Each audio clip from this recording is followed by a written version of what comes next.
Hello बच्चों, sky learning में आपका फिर से स्वागत है। तो बच्चों, आज हम करेंगे एक नया क्वेश्चन जो कि 2020 में आया था ग्रेविटेशन के ऊपर। और ये क्वेश्चन क्या है बच्चों, जिसमें मास डेंसिटी चेंज होती है। ठीक है, क्वेश्चन पढ़ते हैं बच्चों। क्या है हमारे पास, क्या है, एक मास डेंसिटी दी हुई है प्लेनेट की, और प्लेनेट का रेडियस आर है। तो प्लेनेट की शेप बना लेते हैं बच्चों।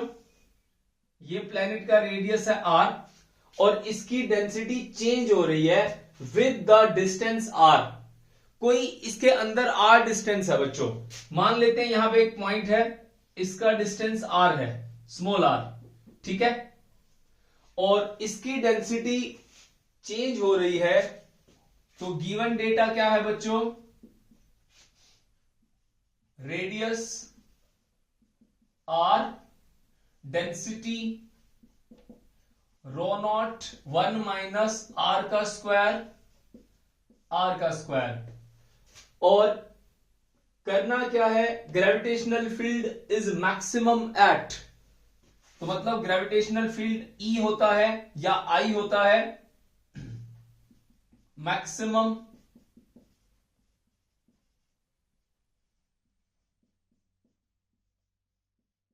कहां होगा।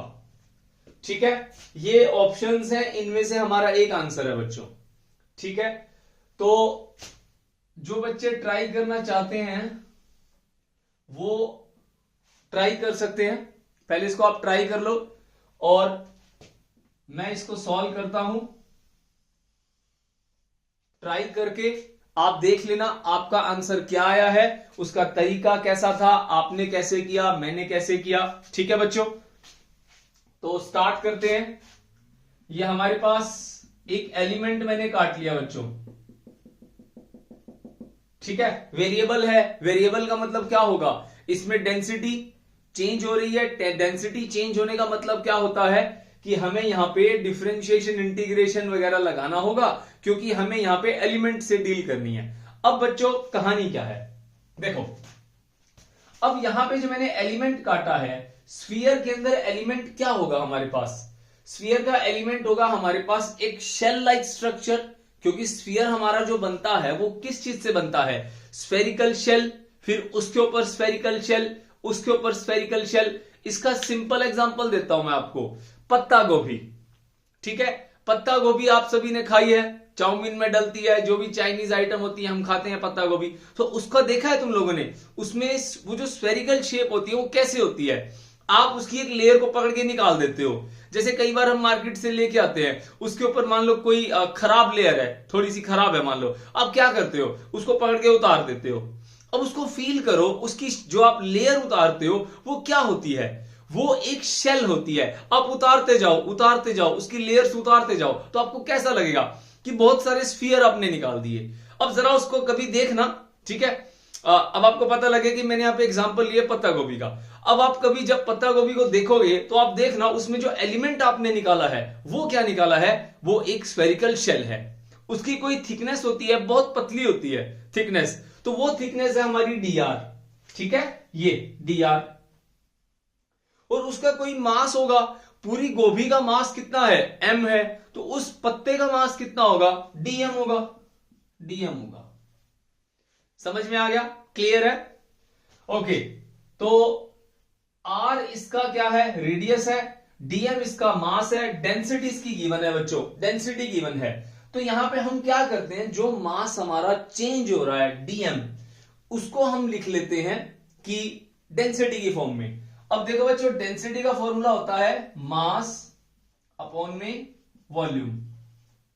ठीक है, m/v। अब यहां पे हमने छोटा मास लिया है, छोटा dm बाय में dv, तो रो कितना है हमारे पास, dm बाय dv। ठीक है, dm कैसे निकालेंगे, dm रो dv। तो रो की वैल्यू हमारे को दी हुई है, इसको पुट कर देंगे। वॉल्यूम कितना है हमारे पास, अब जो आपने शेल निकाली है, शेल का एरिया क्या होता है, 4πr² इंटू उसकी मोटाई, उसकी थिकनेस। ये वाला एरिया हो गया ना बच्चों इसका, ये वाला, क्लियर है। तो dv को कैसे लिखोगे आप, dm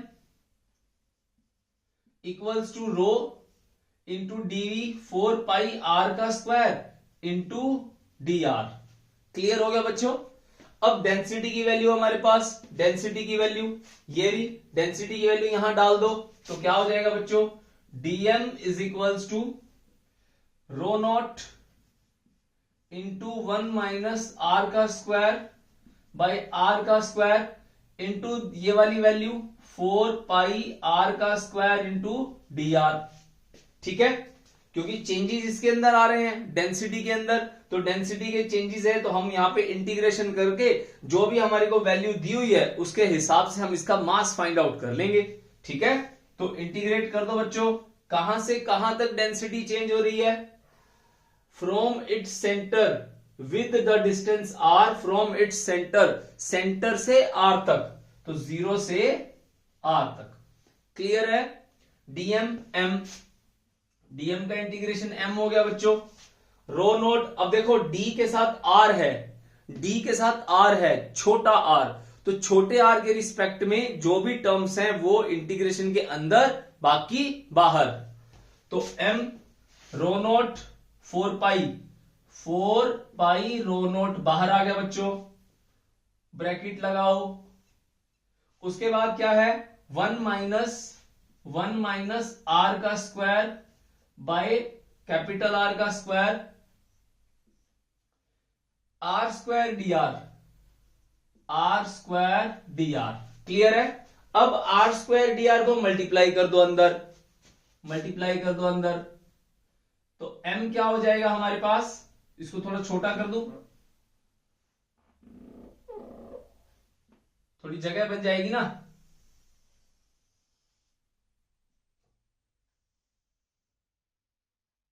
ठीक है, ओके, तो m 4 pi rho not integration r का square d are divide by कुछ भी नहीं है, छोड़ दो, माइनस आर का स्क्वायर, आर का स्क्वायर, आर पावर 4 आर का स्क्वायर डी आर।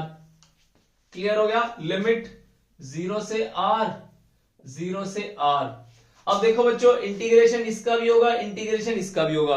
ठीक है, तो आर स्क्वायर का इंटीग्रेशन क्या होता है, सिंपल फॉर्मूला लगाएंगे, r power n d r क्या होगा, r power n plus 1 by n plus 1, तो आर पावर 2 प्लस 1 बाय में 2 प्लस 1। क्लियर हो गया। तो क्या हो गया यहां पे, m 4 pi rho naught r power 3 by 3 minus r power 4 क्या हो जाएगा, r power 4 plus 1 by 4 plus 1, 4 plus 1 कितना होता है 5 बाय 5, और नीचे इसके आर का स्क्वायर है, 0 से छोटा आर।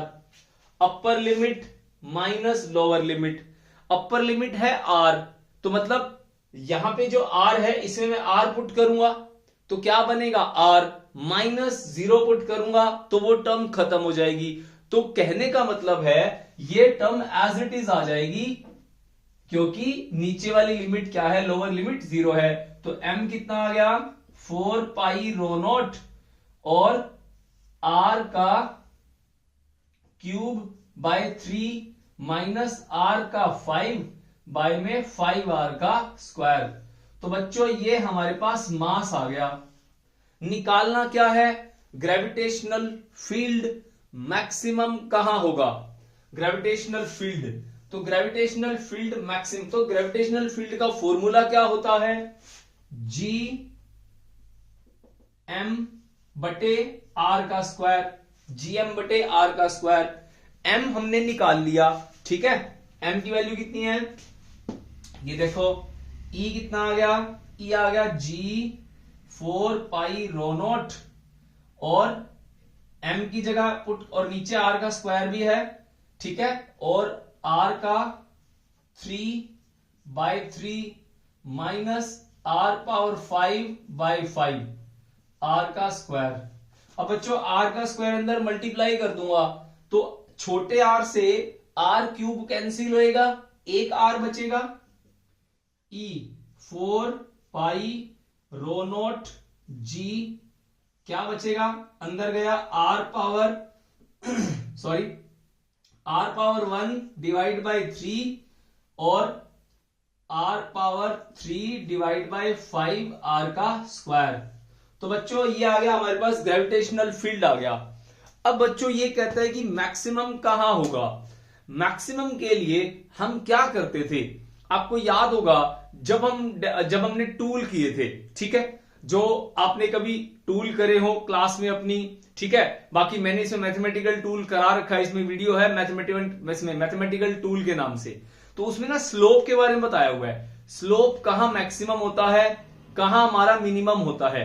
जहां स्लोप मैक्सिमम होता है वहां पे हमारा मैक्सिमम का मतलब क्या होता है कि अगर मान लो मैंने एक कर्व ले लिया, इस कर्व में ये वाली जगह क्या होगी, मैक्सिमम होगी। तो यहां पे डिफरेंशिएशन, मान लो ये y है ये x है, तो dy बाई dx कितना होता है, 0 होता है। तो कहने का मतलब है मैक्सिमा और मिनिमा के कॉन्सेप्ट में आपको याद हो तो उसमें डिफरेंशिएशन करते हैं, जो क्वांटिटी हमें दी होती है उसको 0 के इक्वल रखते हैं। क्लियर हो गया। तो ये बोलता है कि फील्ड मैक्सिमम कहां होगा, तो फील्ड जो है हमारा वो छोटे आर के रिस्पेक्ट में चेंज होता है। अब छोटे आर के रिस्पेक्ट में क्यों, मान लो ये स्फीयर है, इस स्फीयर से मैं जितना दूर जा रहा हूं तो उसकी फील्ड की वैल्यू उतनी कम होती जाएगी, जितना मैं क्लोज आऊंगा उतना वो क्या होगा, बढ़ेगा। तो हमसे यही पूछता है कि दूर जा रहे हो तो कम हो रही है, पास आ रहे हो तो बढ़ रही है, कोई ऐसी जगह तो होगी जहां पे इसकी वैल्यू मैक्सिमम होगी। बात समझ में आ गई ना। अब देखो किसी चीज से आप दूर जा रहे हो, फॉर एग्जाम्पल फोन है, ठीक है, ये हमारा फोन का टावर है, इस टावर के पास आप फोन लेके खड़े हो, अब इससे आप दूर जाते हो तो आपके फोन में सिग्नल कम होता है, आप इसके पास आते हो तो सिग्नल बढ़ता है, ठीक है। तो कोई ऐसा पॉइंट तो होगा जहां पे सिग्नल सबसे ज्यादा स्ट्रांग होगा। कहने का मतलब है कि मैक्सिमम वैल्यू कहां होगी। तो आई होप आपको समझ में आ रहा होगा मैं आपको क्या कहना चाहता हूं कि इस स्फीयर की वजह से जो वेरिएबल डेंसिटी वाला है, इसकी वजह से फील्ड मैक्सिमम कहां होगा। तो सिंपल शब्दों में बोलूं, डीई बाई में डी आर को 0 पुट कर दो। क्लियर है, मैक्सिमा मिनिमा का कॉन्सेप्ट लगा रहा हूं। अब मुझे बच्चों ये मिटाना पड़ेगा, इसका स्क्रीनशॉट ले लो, ठीक है, और कोशिश ये करो कि जब मैं लेक्चर करा रहा हूं तो इसको नोट करते रहो। समझ में आ गई बच्चों बात। तो बच्चों मैं इसको मिटो रहा हूं, मुझे आगे बढ़ना है, ठीक है।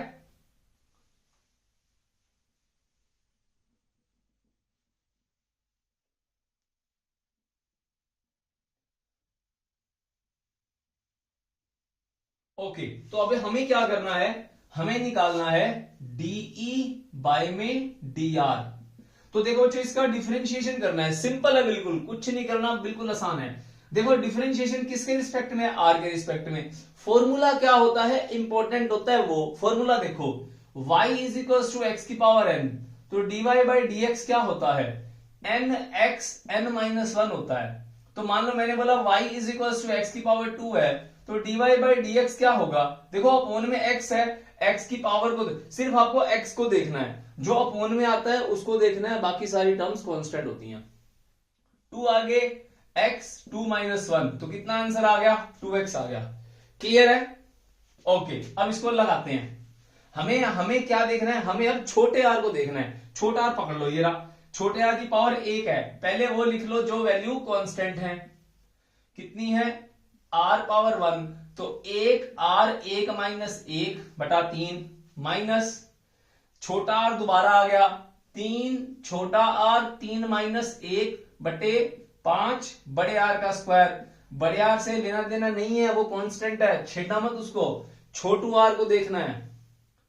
तो डीई बाय डी आर कितना आ गया बच्चों, 4 pi rho naught ji are power 0 बटे 3 माइनस 3 आर की पावर 2 बटे 5 आर का स्क्वायर।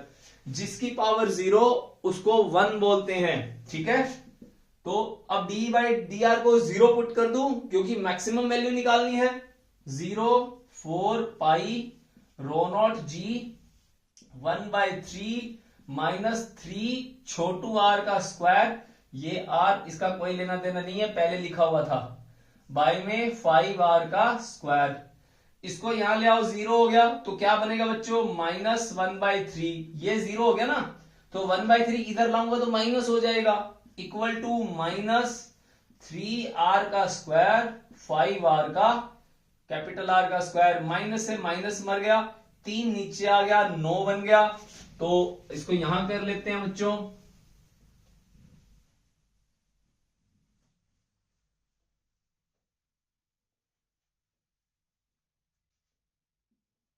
तो 1/9, 5 ऊपर गया r के स्क्वायर के साथ, तो बचेगा इक्वल टू छोटू r का स्क्वायर। ऑप्शन में हमें क्या निकालना है, छोटे r की वैल्यू।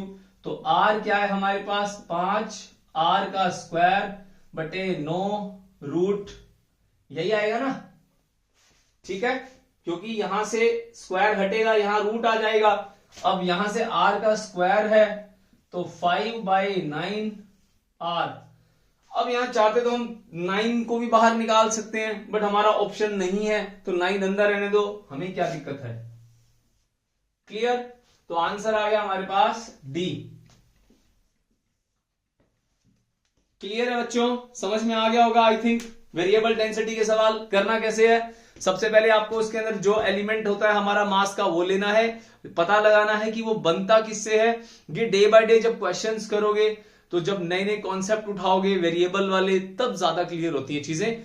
तो अभी आपने क्या सीखा, एक सॉलिड स्फीयर किस चीज से मिलके बनता है, स्फेरिकल शेल से।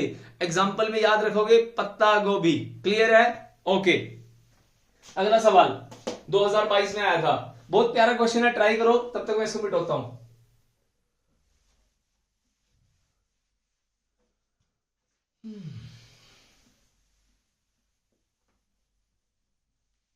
कोई भी दिक्कत आ रही हो आप कमेंट करो, कुछ भी समझ में ना आ रहा हो आप कमेंट करो, ठीक है। कोई चीज समझ में ना आ रही हो, कोई वर्ड समझ में ना आ रहा हो, कुछ भी कुछ भी, आप बस बताओ कि सर ये चीज करो, ये बताओ।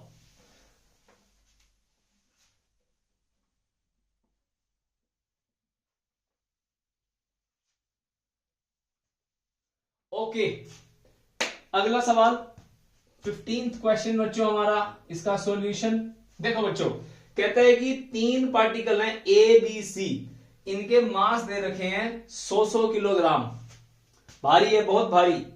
These are placed in a straight line A B is equals to B C, जिसकी वैल्यू 13 मीटर।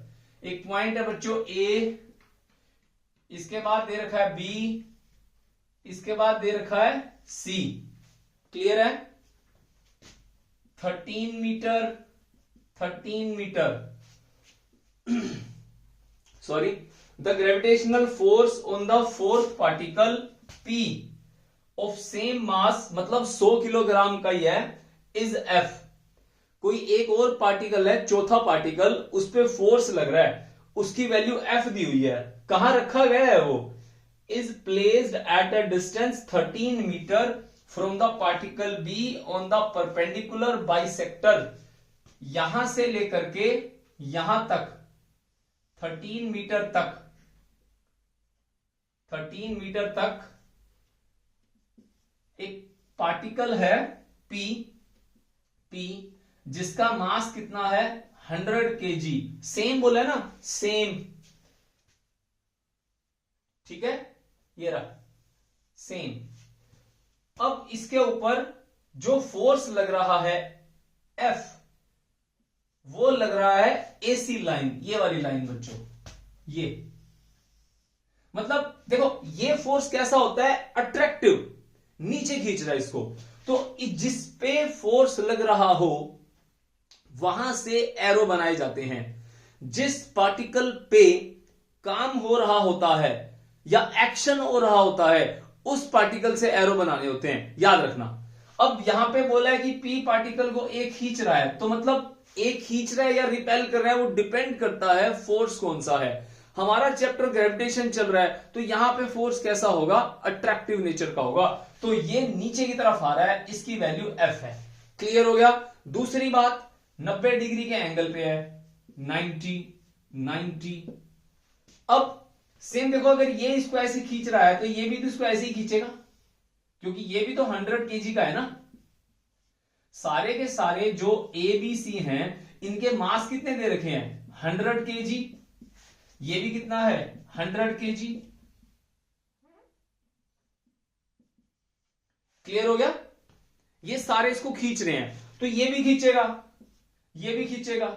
अब देखो ये m है, ये यहां पड़ा है एक मास, ये 100 kg, ये 100 kg, तो ये इसको नीचे की तरफ खींचेगा, नीचे, क्योंकि जिस पे फोर्स लग रहा है मूवमेंट उसकी देखनी है आपको, एरो वहां से देखने हैं, ठीक है। तो ये इसको अपनी तरफ खींच रहा है, ये अपनी तरफ खींच रहा है, इसको मैं एफ ए मान लेता हूं, इसको मैं एफ सी मान लेता हूं, इसको मैं एफ बी मान लेता हूं।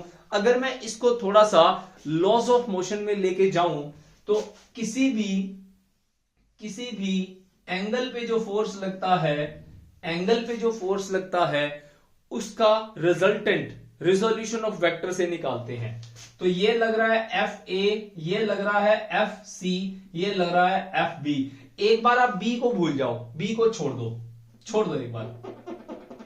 अब इन दोनों के बीच में एंगल कितना होगा 90 होगा। अब ये मुझे कैसे पता 90 होगा, ध्यान दो 13 है, ये वाला एंगल पता लगाना है। I know perpendicular, I know base, tan theta निकाल लो। tan थीटा कितना होगा 13/13 1 theta is equal to 45 degree.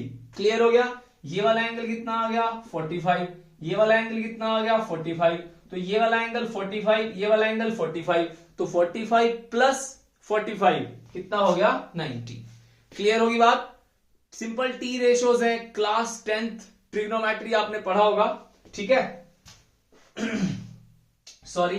तो अगर एक फोर्स यहां लग रहा है, एक फोर्स यहां लग रहा है, देखो एक ये मेरे को खींच रहा है तुम्हारी तरफ, तुम इधर खींच रहे हो और ये इधर खींच रहा है, तो मुझे कहां आना होगा, मैं क्या करूंगा बीच में आऊंगा। समझ में आ गया। ये इधर खींच रहा है, ये इधर खींच रहा है, तो मैं कहां जाऊंगा, बीच में जाऊंगा। समझ में आ गई बात, क्लियर हुई। ओके। तो ये आएगा एक नीचे की तरफ, इसको बोलोगे आप एफ रिजल्टेंट। अच्छा अब सुनो, मैं बीच में आ रहा हूं इसकी वजह से और इसकी वजह से। अब सामने एक और बी पार्टिकल है, बी पार्टिकल है, ये भी मुझे अपनी तरफ ऐसे खींच रहा है। सोच के देखो, एक इधर खींच रहा है, एक इधर खींच रहा है, दो रिजल्टेंट यहां आ रहा है। अब तीसरा पार्टिकल बी जो है वो मुझे रिजल्टेंट की तरफ खींच रहा है। तो पहले ही मैं तुम्हारी तरफ आ रहा हूं तो एक और पार्टिकल मुझे तुम्हारी तरफ ले रहा है। सोच के देखो, पहले ही मैं नीचे आ रहा हूं, ऊपर से ये इसको और अपनी तरफ खींच रहा है, तो दोनों को ऐड करा दूं, नेट फोर्स आ गया। सोच के देखो कितना फोर्स लग रहा है, ये इधर खींचे, ये इधर खींचे, मैं बीच में आया, ठीक है। एक और तीसरा वो मुझे बीच में ही खींच रहा है, तो टोटल फोर्स कितना हो गया रिजल्टेंट प्लस तीसरा, रिजल्टेंट प्लस तीसरा, ठीक है, रिजल्टेंट प्लस तीसरा, ठीक है। तो रिजल्टेंट निकाल लो। जब दो फोर्स दोनों का वैल्यू सेम है, वो कहां जा रहे हैं 90 डिग्री पे, तो रिजल्टेंट कैसे निकालते हैं, पहले ये देखो, सिंपल है बच्चों। R is equals to A square B square 2ab cos theta, root हमारे यहां पे ए बी क्या है एफ, एफ ये भी एफ है ना, क्योंकि गिवन है फोर्स एफ है।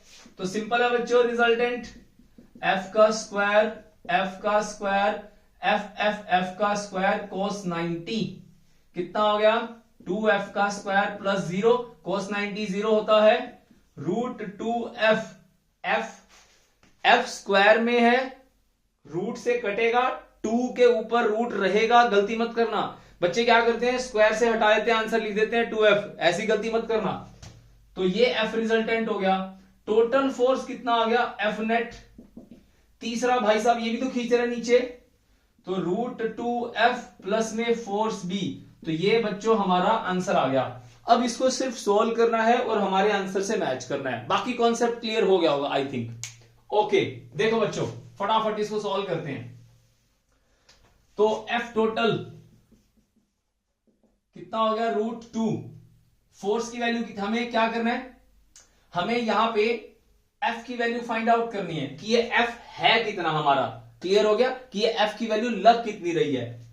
तो एफ इन दोनों के बीच में कितना हो गया हमारे पास, इन दोनों के बीच में ये हो गया हमारा, नीचे की तरफ जाएगा, ये कितना जा रहा है रिजल्टेंट √2f, प्लस में कितना हो गया हमारे पास एफ बी।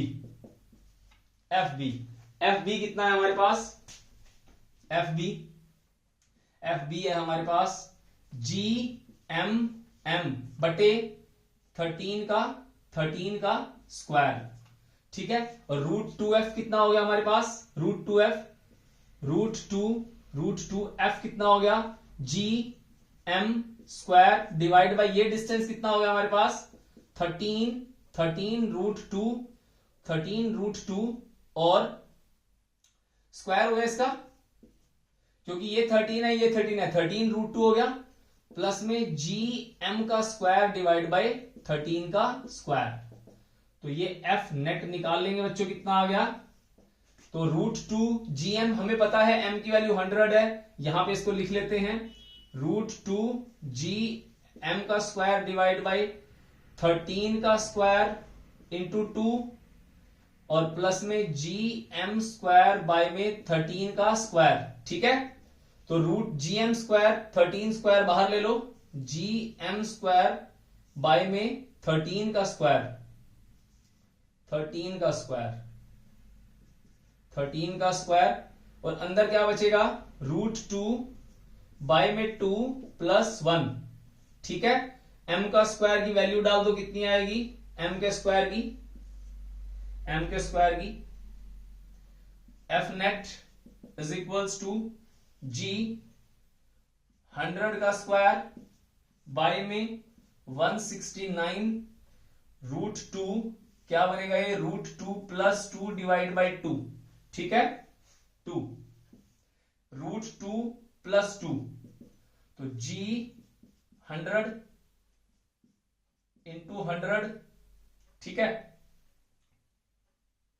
और √2 प्लस 2 ये कितना बनेगा हमारे पास 1.41 प्लस में 2 डिवाइड बाय 2 डिवाइड बाय 169, ठीक है बच्चों। तो ये हमारा कितना हो गया 2,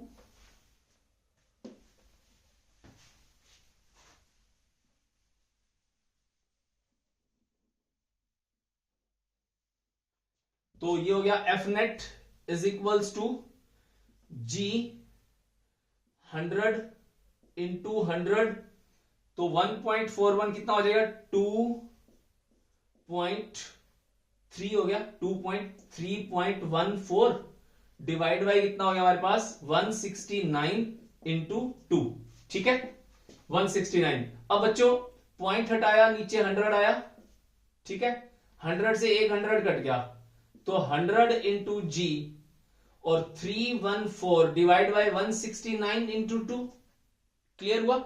अब इसको सॉल्व कर लो, कितना आएगा ये 169 और 2 18 6 2 जा और 16 2 32 33 338, तो मतलब अगर हम इसको कैंसिल करते हैं तो 0 पॉइंट समथिंग होएगा ना, मल्टीप्लाई होएगा, तो अप्रोक्सीमेट हमारे पास 100G, अप्रोक्सीमेट 100G, क्योंकि मल्टीप्लाई होगा वो इसके साथ टर्म्स मल्टीप्लाई होंगी, ठीक है। तो कितना हो जाएगा हमारे पास 314 डिवाइड बाय 338, अप्रोक्सीमेट कितना बनेगा हमारे पास 100G अप्रोक्सीमेट। तो हमारे पास ऑप्शन कितना है बी 100G, क्लियर हो गया। थोड़ा सा कैलकुलेशन पार्ट है इसके अंदर, थोड़ा ध्यान रखना आपको इसको। तो आई होप आपको समझ में आ गया होगा करना कैसे है, क्लियर है बच्चों। तो मिलते हैं अगले वीडियो के अंदर, तब तक के लिए bye bye, take care, try करते रहो सवाल, बाय बाय।